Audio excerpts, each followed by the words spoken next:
एक बाप ने अपने बेटे के खिलाफ कोर्ट में केस किया। एक बाप ने कोर्ट में पैर रखा ताकि अपने बेटे की शिकायत कोर्ट में कर सके। जज साहब ने पूछा, आपको अपने बेटे से क्या शिकायत है? बाप ने कहा कि मैं अपने बेटे से उसकी कमाई में से हर महीने का खर्चा मांगना चाहता हूँ। जज साहब ने कहा, वो तो आपका हक है, इसमें हियरिंग की क्या जरूरत है? आपके बेटे को हर महीने खर्च देना चाहिए। बाप ने कहा कि मेरे पास किसी चीज की कोई कमी नहीं है, लेकिन फिर भी मुझे हर महीने अपने बेटे से खर्चा लेना चाहता हूँ, वो चाहे कम ही क्यों ना हो। जज ने पूछा, आप इतने अमीर मालिक हो तो आपको अपने बेटे से पैसे की क्या जरूरत है? बाप ने अपने बेटे का नाम और पता देते हुए जज साहब से कहा कि तुम मेरे बेटे को कोर्ट में बुलाओगे तो आपको बहुत कुछ पता चल जाएगा।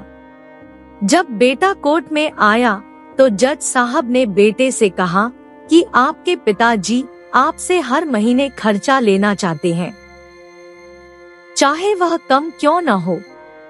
जज साहब की बात सुनकर आश्चर्यचकित हो गया, कहने लगा, मेरे पिताजी बहुत अमीर हैं, उनके पास पैसे की कोई कमी नहीं है, फिर भी उन्हें पैसों की क्या जरूरत है?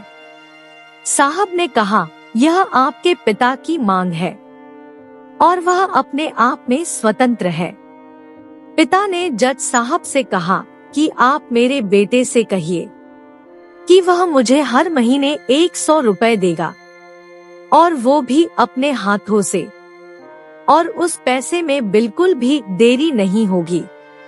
फिर जज साहब ने बड़े आदमी के बेटे से कहा कि तुम हर महीने 100 रुपए बिना देरी के उनके हाथों में देंगे।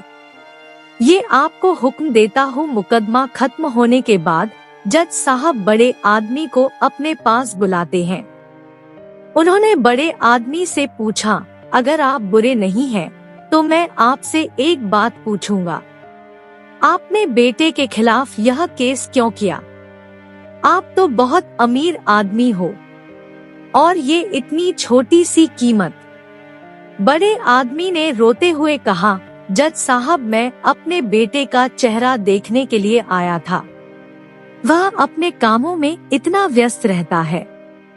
1 साल गुजर गया, उससे मिला नहीं और ना ही बात हुई, ना आमने सामने और न फोन पर। मुझे अपने बेटे से बहुत प्यार है, इसलिए मैंने उस पर ये केस किया था ताकि हर महीने मैं उससे मिल सकूं और मैं उसे देखकर खुश हो जाऊंगा।